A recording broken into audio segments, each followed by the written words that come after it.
Hi, folks. Welcome to another episode of Film Study. This is Ken McKusick, and we're back for part two of the discussion on the defense against the Colts in that first preseason game. Joining me again is Qadry Ismail. Qadry, how you doing? Hey, I am doing well, Ken. I appreciate you having me on. All right. Always great to talk football with you, Q.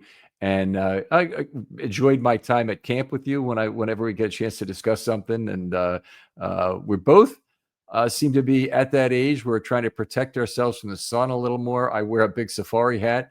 If you see me at camp, come say hi, by the way. Qadry, I've seen you more recently wearing a towel a lot of the time. So that's my vanity because when I wear my one particular sun hat, golfing, what happens is that bucket hat gets all my sweat built up in it, and I have to wash it and all the things. But there are times where I will wash it or forget to wash it right away, and those oils build up across my forehead, and all of a sudden I'm sitting there like mother of pearl. I got all these sweat bumps.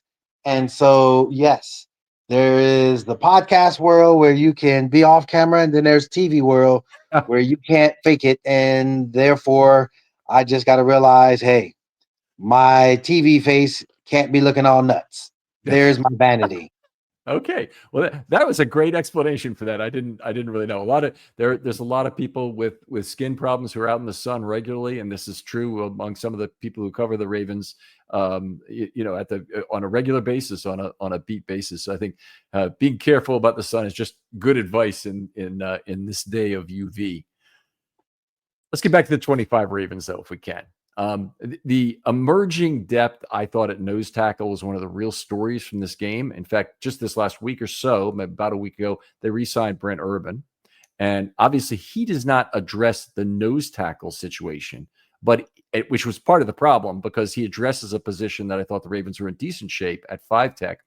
And he can also play 3 for you, a guy who plays with terrific leverage, but does not address that nose tackle situation. And the Ravens went into this game with John Jenkins, CJ Okoye, and Jason Jones, the rookie out of Auburn. So a couple undrafted guys, and John Jenkins has been in the league forever.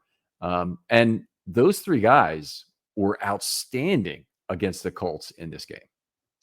I thought the speed in which they played, the Colts offensive line was definitely reeling. In other words, typically when you get, D linemen in preseason games, it just, in my eye, it just looks like a bunch of uh, rush hour traffic. Really, no clear lane, no clear way to see if a guy is dominating. But in this particular case, when you kind of look back at the game, you could see where the O line just they were having their difficulties. It was not about them having their way, but the opposite. It was like, oh boy, we got to figure this out. And I think that's something from a bigger picture standpoint.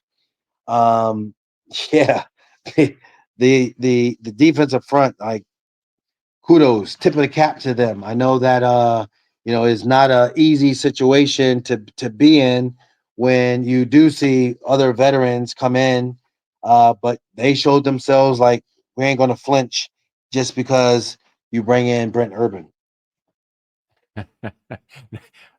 I don't think they would normally. I guess my question coming out of this would be great. I don't think you can look at this and not say that each of those guys really made significant contribution. John Jenkins, he's only in there for 8 snaps, but 6 of them were pass snaps, and he had 2 pressures.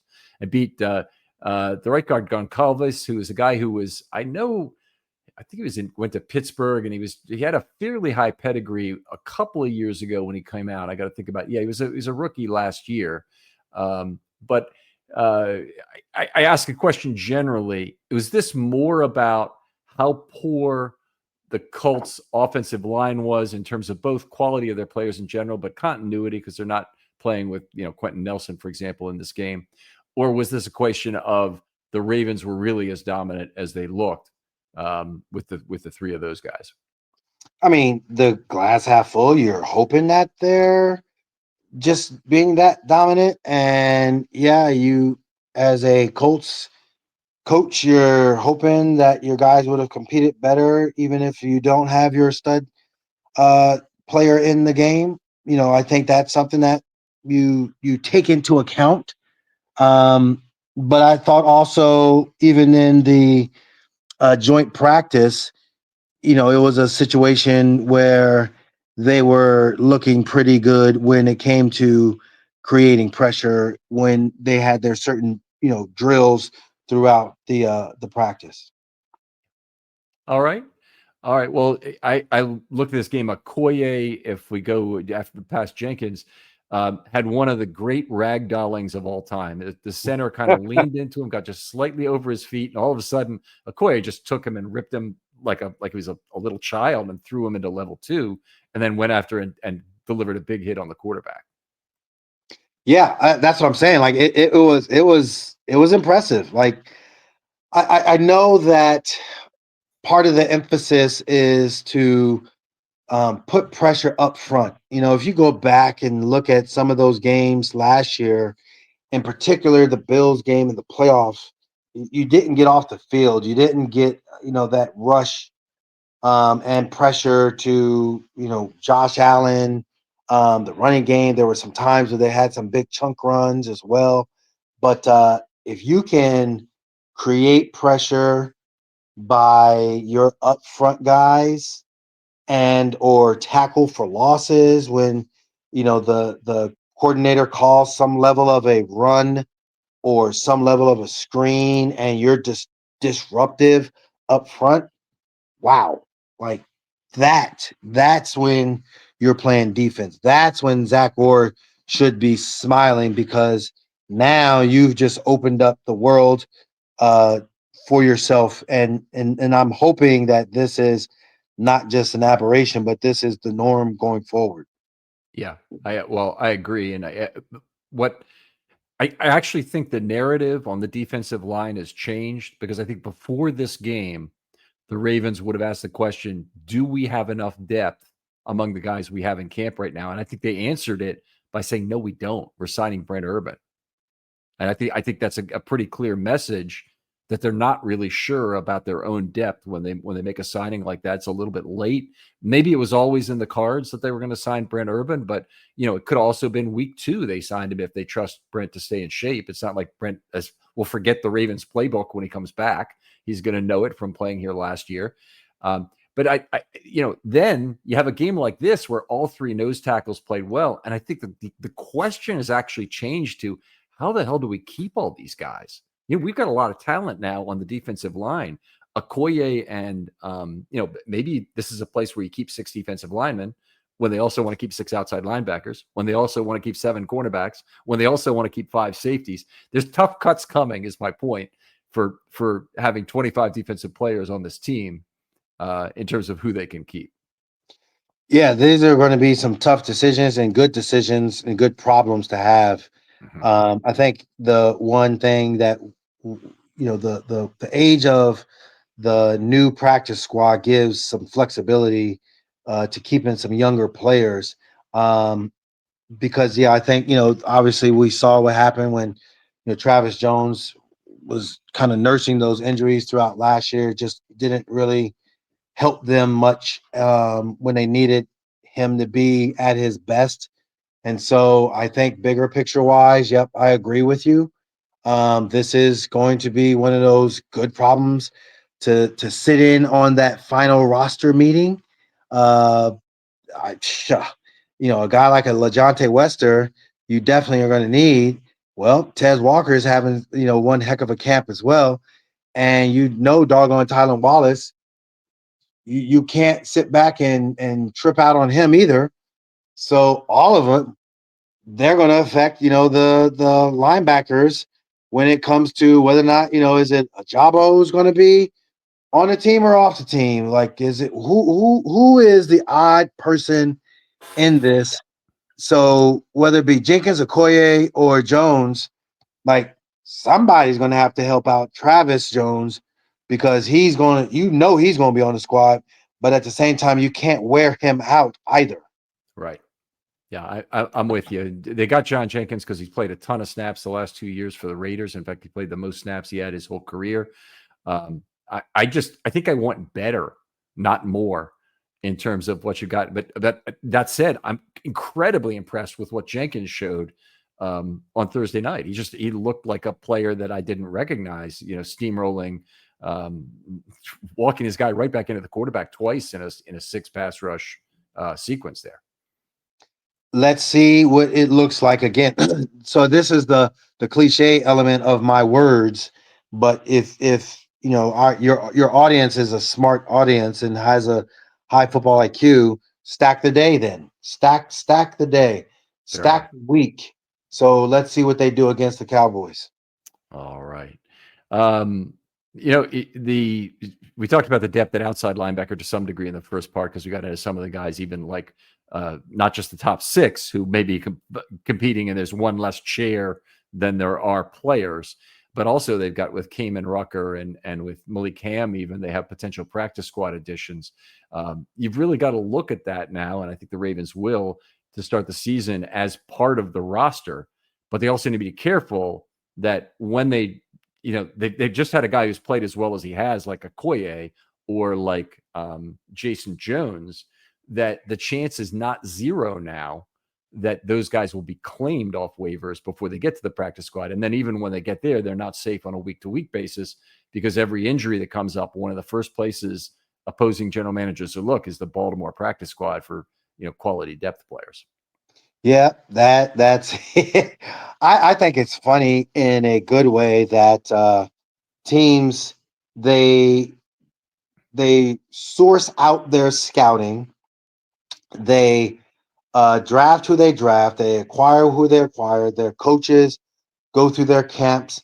But there is a known around the league that the Ravens, who do their own in-house work, they have a coaching staff that is challenging and runs a very tight ship.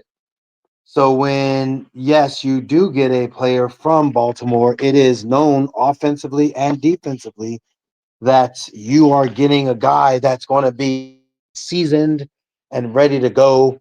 And that's something that it's a blessing and a curse, if you will, if you're trying to quote unquote stash players away. Yeah, big time. And I'd go maybe a step further here is that it doesn't help. I mean, it does help the Ravens to basically have their coaches being promoted out of their jobs. It's a very positive culture to be able to hire in quality people because they know this is an organization where you can excel and get hired out into a larger role. That's good management in any business. But the fact that they've been so successful doing that, and they've got Harbaugh in San Diego, and they've got McDonald in and Harbaugh and a bunch of his former Ravens coaches in San Diego, Greg Roman, for example. They've got McDonald in Seattle, and they've got Hugh Douglas out of the scouting department running the Jets.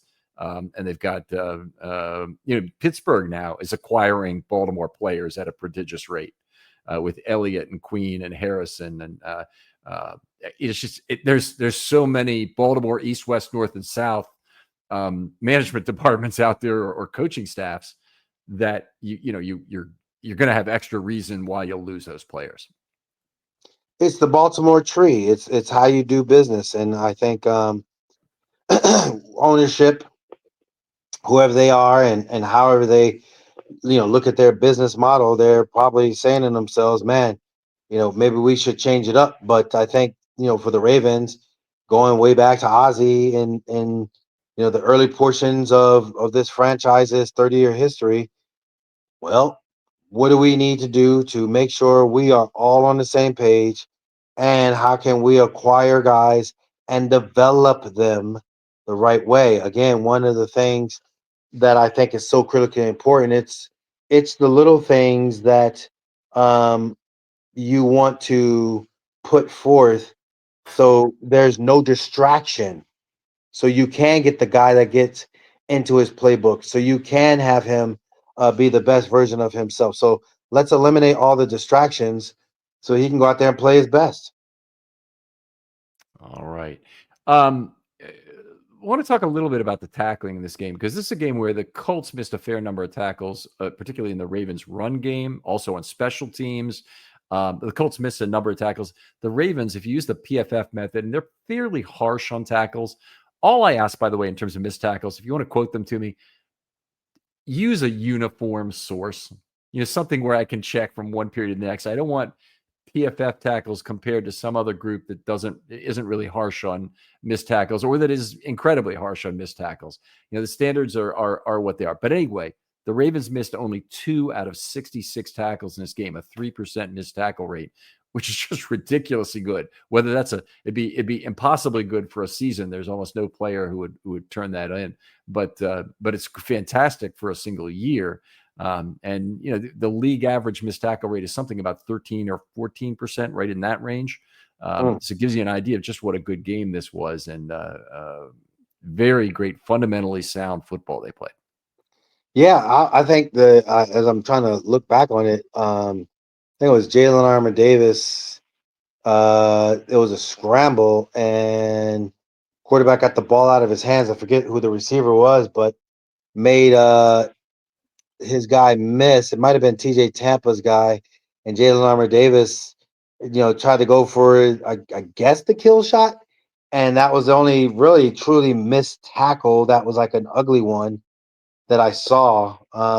But yeah, you're right. I think the way they swarmed to the football, I think the way they just played overall was a strong testament to, again, the way their camp has been going, the way John Harbaugh prepares his squad. You say play like a Raven, and everybody thinks that that's just some cute little thing, but nope, it isn't. And part of your toughness is working on your fundamentals each and every practice, and that's exactly what they did. They were working on their fundamentals throughout their early portions of their individual drills with their defenders, and it has shown up in the game. All right. Well, let's move on and talk about some individual players here. And Q, you're the guest. Why don't you pick any player, any position you'd like to talk about, and then I'll pick the next one. Yeah, I think right off the bat was Mike Green. When I looked at his play, it just was fantastic. I loved how he was on both sides of the line of scrimmage. It didn't matter if it was a tight end or just the tackle that was out there. I equated him on my podcast to Elvis Dumervil because of his bendy nature and his speed off the edge of what I've seen in camp. But then to see it in the game, like his variations of movement, I think they robbed him of a sack, or at least a half a sack, because he was able to get to on Isaac's sack. Yes, a decent Isaac sack, and he played well on that play. But shoot, the stepping up and trying to get out the way was due to Mike Green getting there first. His hand was on the leg of the quarterback, and so that to me was like, okay. And I thought he played well in the run as well. So it wasn't just he was one trick ponying it. He was, he set the edge and did a good job of really scraping down and making sure the ball carrier was not getting any extra yards after contact. So that would be my guy that right now I would say starting off this conversation. So real quick on Green, I'll just respond to that. I thought he had showed tremendous power in this game, and that was one of the questions about his game. Is he just a guy who's so slick in terms of his movements that he can get around you? We saw that, and I thought he was remarkable in terms of the motor, but also the ability to do things from the ground. I mean, he was behind the quarterback. He basically crawled up, grabbed the quarterback by the foot, Daniel Jones, for a second, which distracted him enough that it ended up being, I think he might have actually still completed the pass, but it was still a pressure. He's got the quarterback by the foot. The quarterback can't throw the ball effectively if that's the case. until he got out of it. I thought, he had a wonderful play on the right sideline, blocking Warren. Now, Warren is a player that he should be able to handle, given who he is and his relative understanding and quality of the leverage he's going to get against Warren. But he stuffed him right back to turn that run inside, and Okoye cleaned it up. And Okoye gets the tackle. Okoye gets the credit, but Mike Green really made that play. I thought we saw, just terrific bendiness and his slipperiness we are just going to love in terms of his ability to get around people. Secondary moves coming out the wazoo, times him up very well. He's a player that's going to be a lot of fun. I agree. All right, let me move on. I'll talk about Adisa Isaac. We'll stay at the outside linebacker position because I thought he exceeded my expectations significantly. I thought that the Ravens would have. They might not even really care by the end of camp who would be their number 5 guy at outside linebacker because neither of them would be all that exciting. We've got 2 guys who are both exciting as of right now. And Adisa Isaac, I thought, played very well in the game. He had multiple pressures. He had an easy time with Freeland, the left tackle, on multiple occasions. And I had him on the game for 4 pressure events that he contributed to. And those are within 3 seconds, by the way. I differ from PFF in that regard. Can't get a late pressure where you're chasing the quarterback. Even though that has value, it doesn't count as a pressure for me unless you get it within 3 seconds. And then he also was part of 3 drive-ending plays, which that is a big statistic because those are the high leverage plays. You can get your team off the field. That's a big deal for any defender. And we had multiple guys who were involved in 2, 3, or even 4 drive-ending plays in this game, but Adisa Isaac was one of them. I thought he probably outplayed Ajabo in the game. That's how I would see it. How would you feel about it?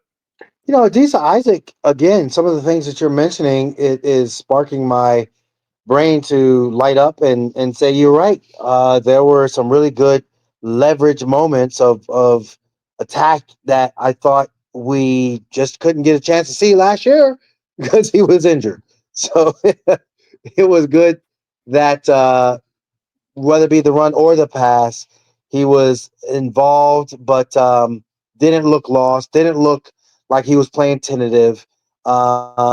Yes, I think from an outplaying of Ajabo, it was him outplaying, although Ajabo did get the splash play that everybody's going to be talking about with the sack on Anthony Richardson. But I appreciated the way he played, and I'm actually anxious to see how Adisa continues to grow. I had a chance to meet his family at camp, and his dad has a strong football background as a coach, and his brothers they young dudes up and coming as well. So football's in his blood. I think it was good to see him out there, and again, durability wise, he didn't seem like he broke down. So that's a positive when it comes to Adisa Isaac.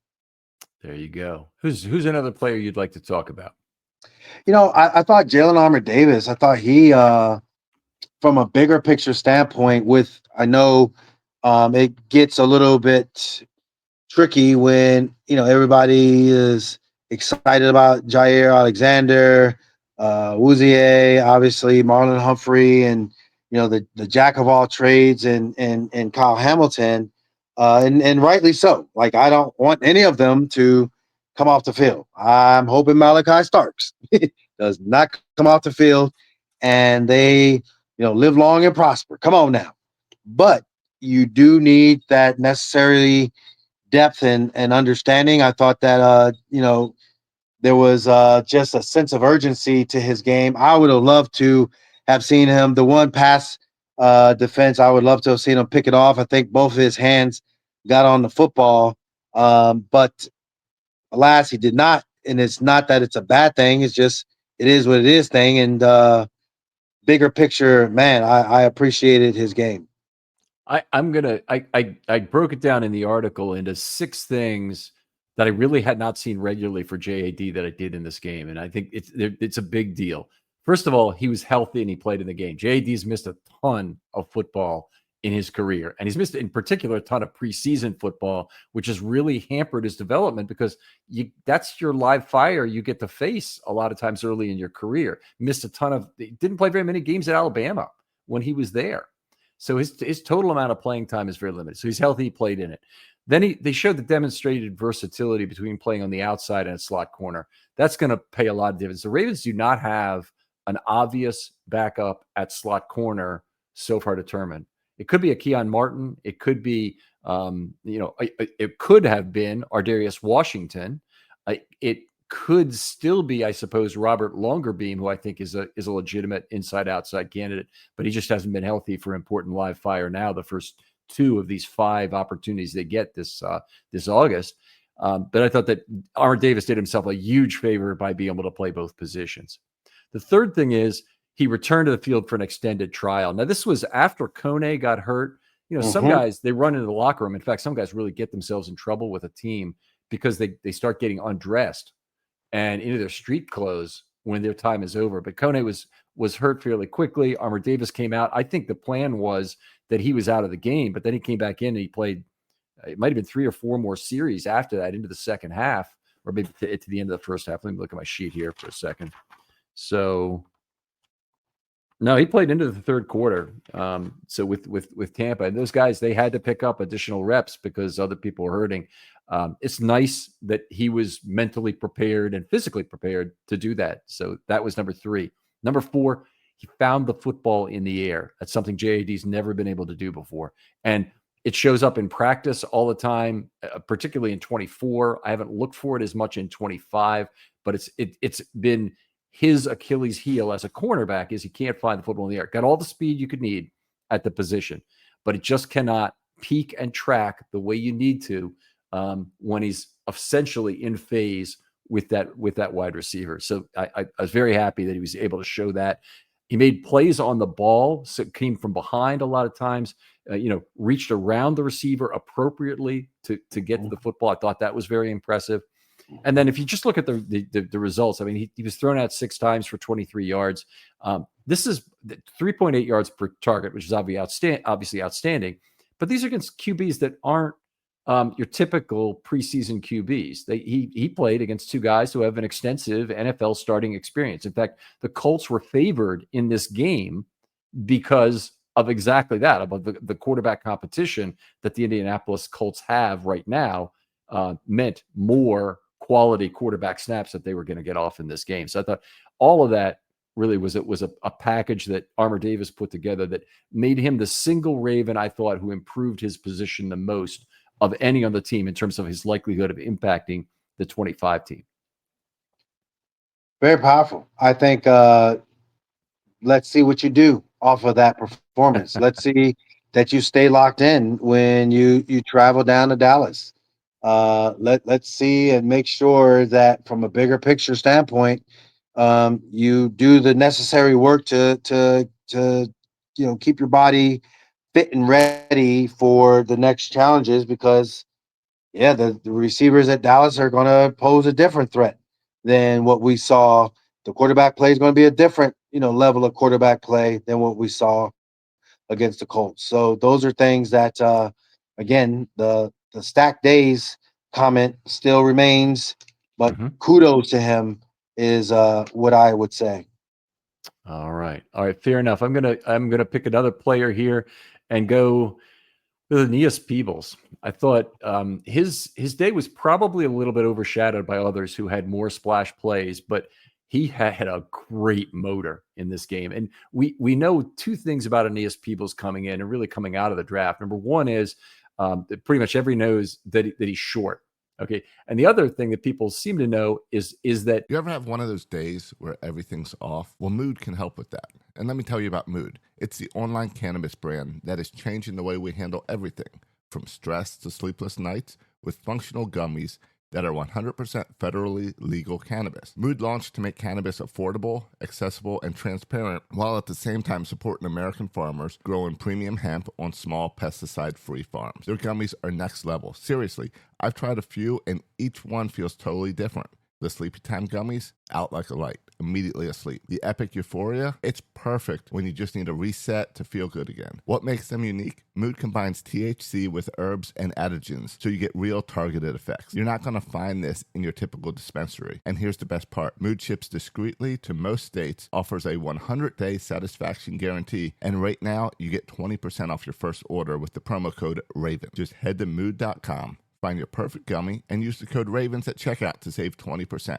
He's really got a big bag of pass rush tricks that he brings to the National Football League, which is very unusual for an interior defensive lineman these days. Most of them, they really have to learn how to rush the passer once they get here. They get by on their physicality and whatnot. Peebles really looked the part on Thursday night. He delivered that drive-ending PD on Riley Leonard's pass. That was the kind of play, by the way, that him being so short, Yeah. Riley Leonard may have taken him for granted. You know, if you've got two players on the field, and one of them's Brent Urban and one of them's Aeneas Peebles, and they weren't, that, as far as I know, on the field together at some point in this game. But you might really want to throw the ball over Aeneas Peebles. But Peebles is aware of that too. He knows how to disengage, take a half step back, leap up, and impact the football. So he made that play. He chased Jones mostly around the pocket. He had 3 tackles. Now, none of them were defensive wins, which means none of them like beat the down and distance improvement relative to the sticks, but they were still some short yardage tackles. And I think that the fact that he was tackling effectively, didn't miss tackles, is also something he overcame in this game. So rotated throughout for 42 snaps, so a heavy workload. He was one of the other Ravens, I thought, who showed me the most in this game in terms of the improvement of my the increase in what I can expect for him in the 25 season.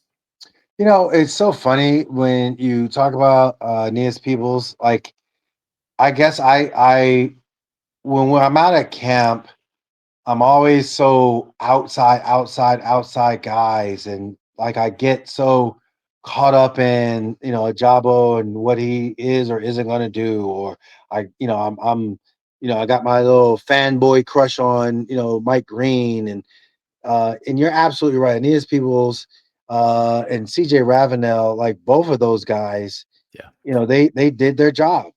They did it effectively. They were able to, technique wise, they just didn't flinch. And what I mean by flinching is like, so there's like, your assignment, but there's also that robotic kind of, okay, I need to do this stunt. My job calls for me to occupy the guard because I know my guy is going to come off of me and loop around me. And so neither one of them looked like that. They both looked really super fast and super confident in their assignments. I think that's something that really stood out to me. So I love your analysis of what you saw from Aeneas Peoples. All right, who's your next guy? Yeah, so I think bigger picture, Ravenel was the one that in my mind was, ooh, what are we doing here? Like, okay, what is he listed at? 3 bills. He's a big boy in terms of his height and everything, and he can take up some space. And I think the Travis Jones, hey, how we're going to, keep him, healthy through 17 weeks. And I think that comes from, play like Ravenel can play. And I'm hoping that what we saw from him will continue. I thought he was able to push the pocket back. I thought that he created leverage at different points. I thought there were some different pressures as well.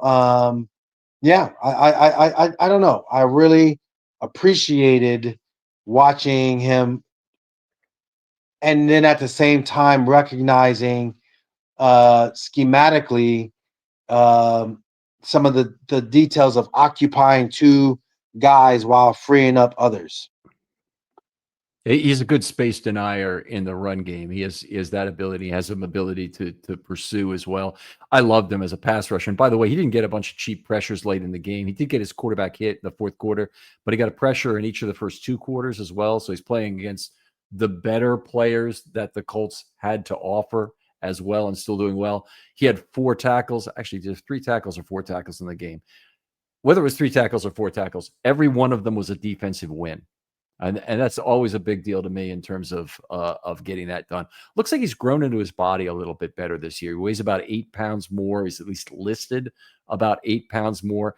And I don't have that ability to necessarily look directly at a guy and tell if he's put on 5 pounds or put on 8 pounds or whatever. It just doesn't show up on me on a 250 pound or 300 pound man the way it might with others. I can tell Travis Jones doesn't look like a normal human, in terms of what he makes the body. Really, really impressed with Ravenel's performance in this game. Yeah, again, it's about playing fast, and you say about size, and this is where you could just see the badass athleticism of these very large men with pads. Like, they just go out there and they don't flinch, and they look the part. He looked the part, and the fact that I love the point that you made where you're recognizing he's going up against some of the the opposing team, this particular case, the Colts, some of their upper, tier guys, not necessarily just sitting back and,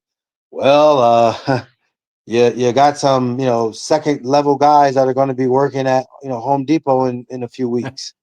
So that to me, that's why I was like, wow, okay, you're now on my radar. You're now going to make me watch interiorly more than what I did previously. All right, I think it's my turn because you had Ravenel, right? So Yep. Who I liked who played well, who I think went underappreciated in this game is Keon Martin.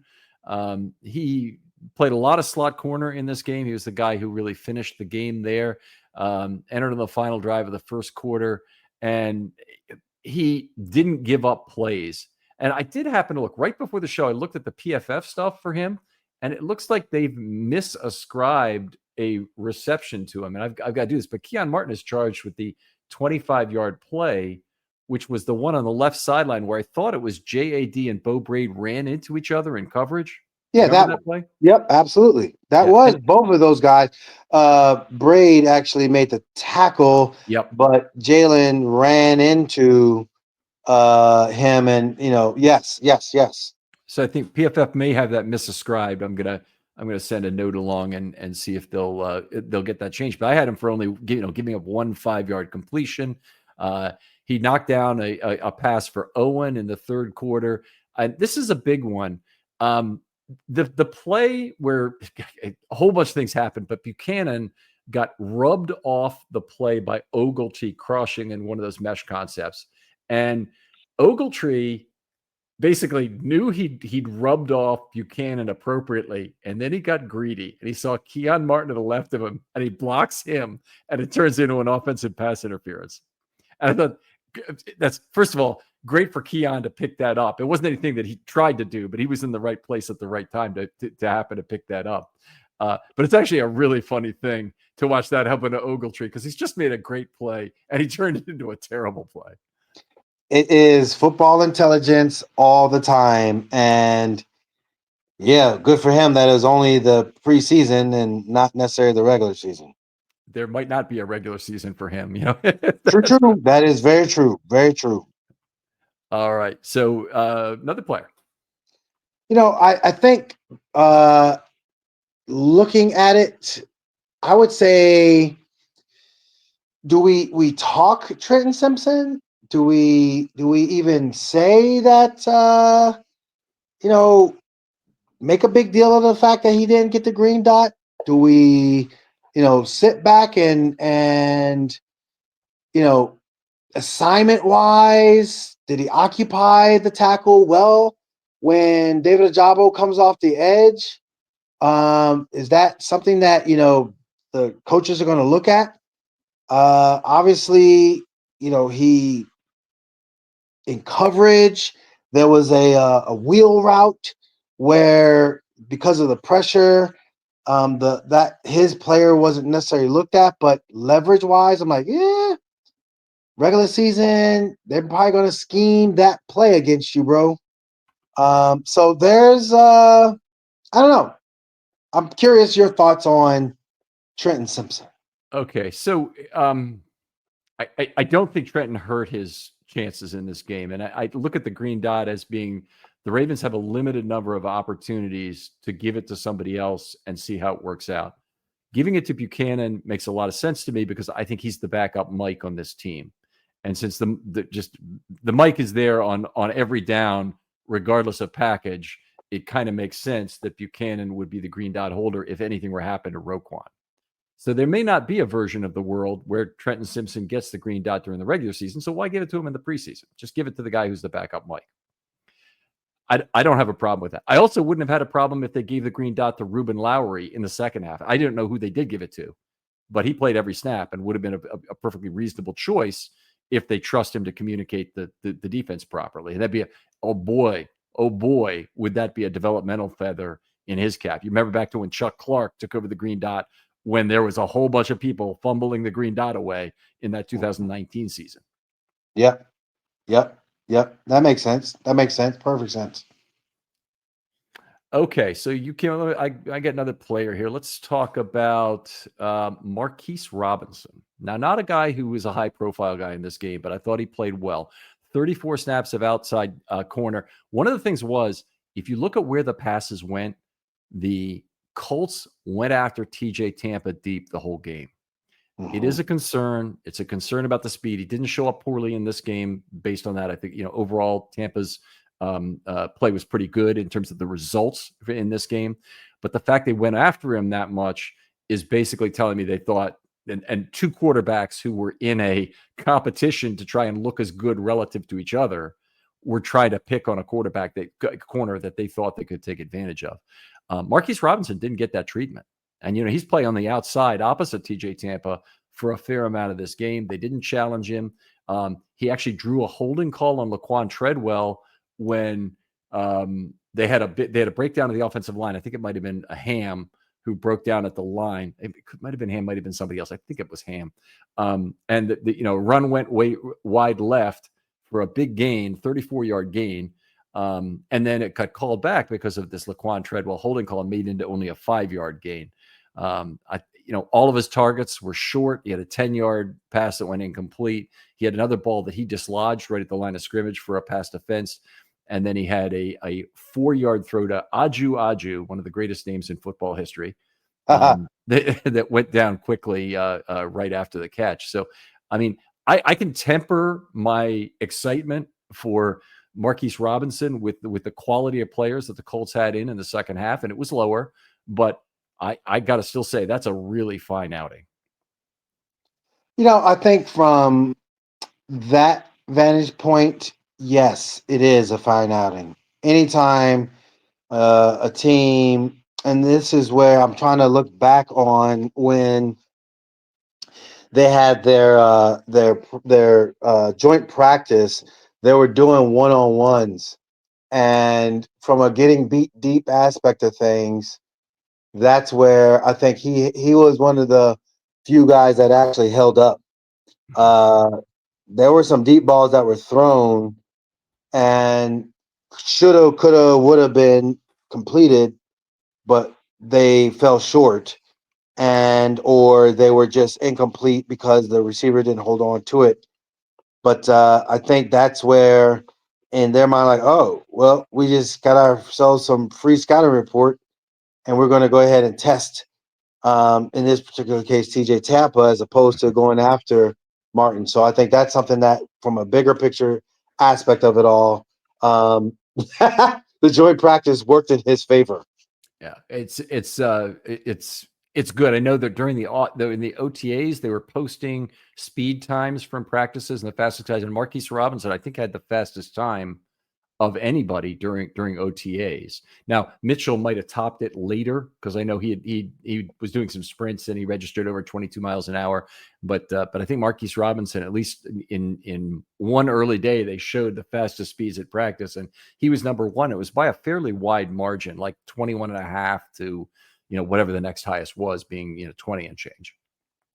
I think those metrics, maybe you call me old school, and I will gladly yield to that. Although I am gadget man and I love me some gadgets, so the metrics I do appreciate them, but you know, are you using your what? How are you? When are you using that speed? Like, is it a scenario where you know you're taking the first or second play from scrimmage and you're taking it the distance, a la Derrick Henry against the Bills. Like now Mhm. that is, oh well, how fast was he running? Oh, that to me seems like it's really cool. Or yeah, is Keaton Mitchell, his first year when he was able to get past a really good uh was it the Lions defensive front, and then he was able to get to the sideline and break the angle of pursuit of Yep. the defender as he went to the end zone. Like that's something that shows me speed. But if you got beat on the play and now all of a sudden you panicking and you sprint down the field, I gotta get him, I gotta get him. And then all of a sudden your metric registers as like, wow, you went XYZ fast. You're gonna have to miss me with all that.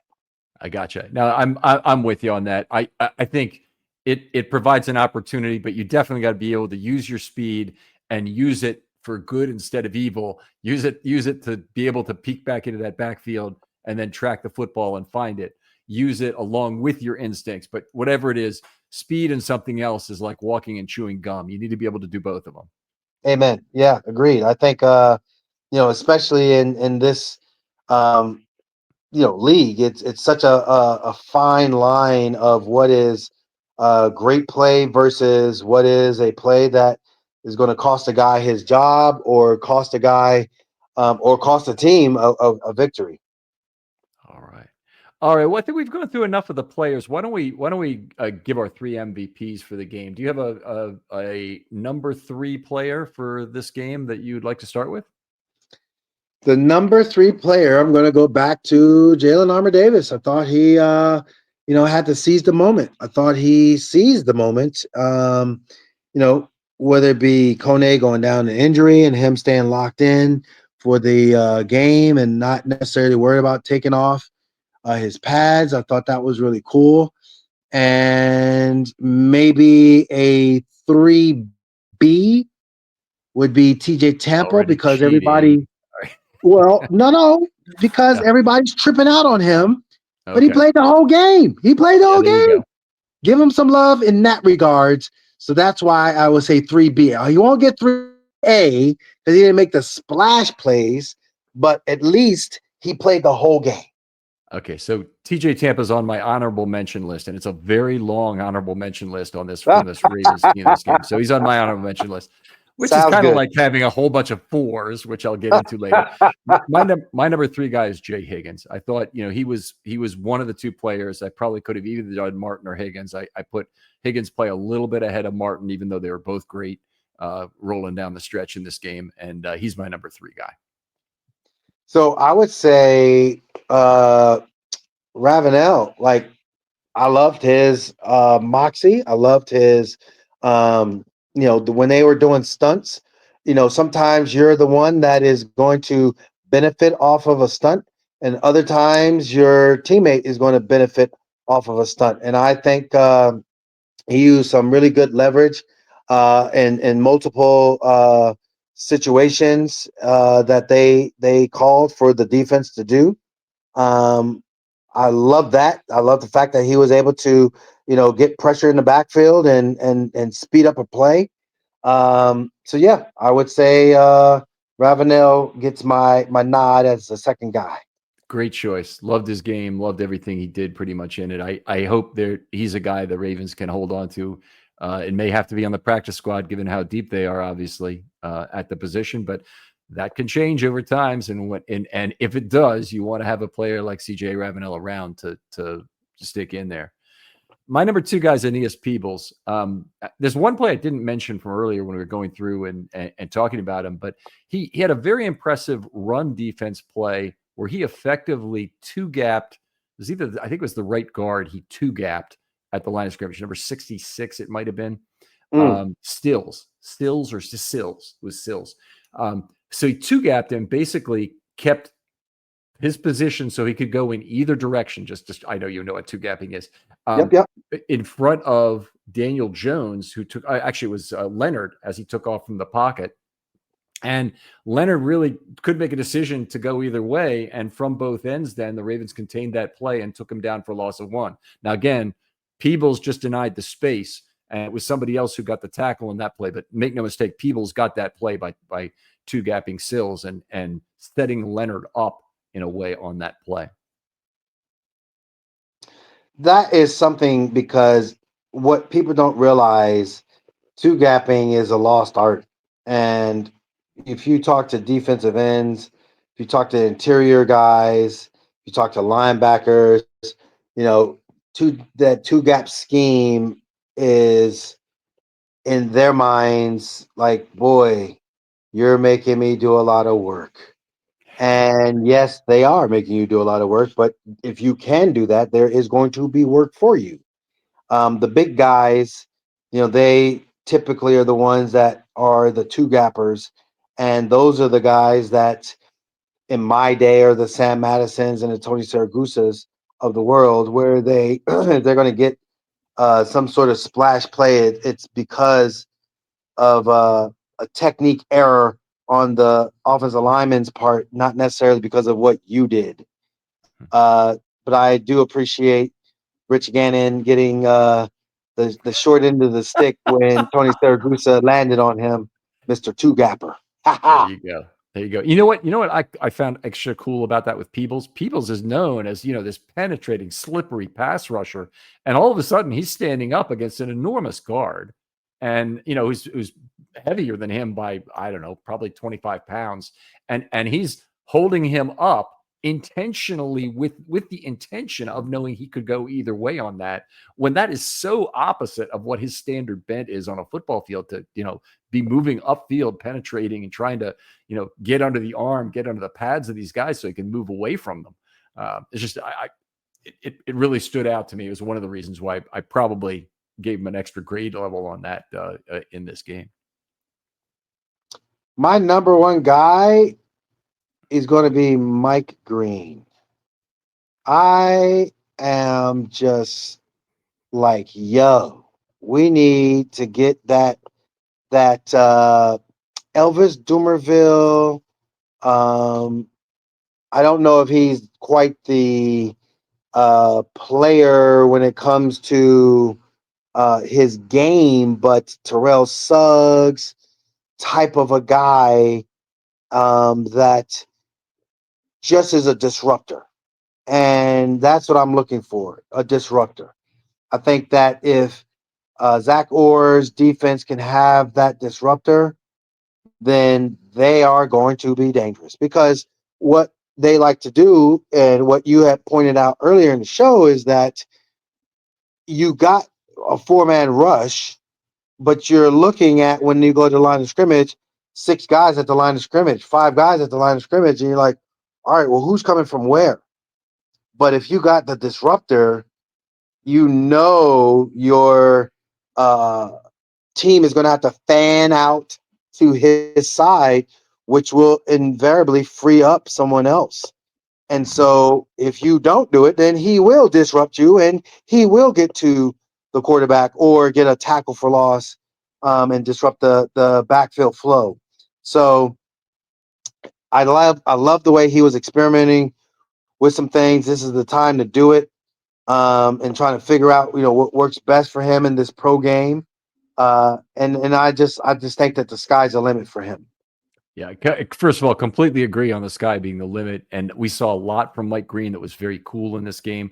One thing that he's been doing more of, and he had actually an interception dropping a coverage as a Sam linebacker during OTAs. And this is something that Green could massively improve his value by being able to do that as well.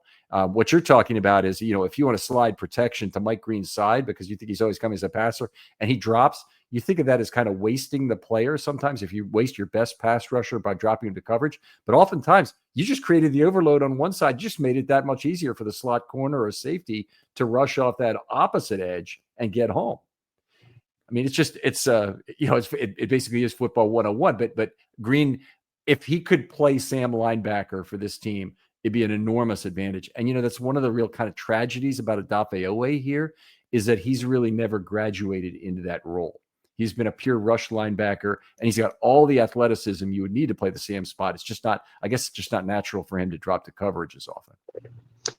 Yeah, I think that's something that versatility wise, if you can't improve your repertoire, eventually teams are going to be like, all right, well, this is who you are, and that's good, but that's going to be an advantage for the offense. And so you're always trying to improve your repertoire, and not just be a one trick pony.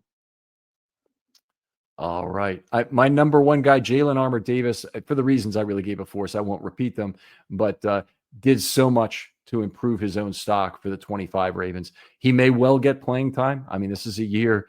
You got a couple guys in front of him who have long injury histories. You got Wiggins, who's kind of a twig on one side. You got Marlon Humphrey playing in the slot, where he's no doubt going to take a lot more contact. Cornerbacks naturally get injured. He's positioned himself very well to help this team with this first preseason game.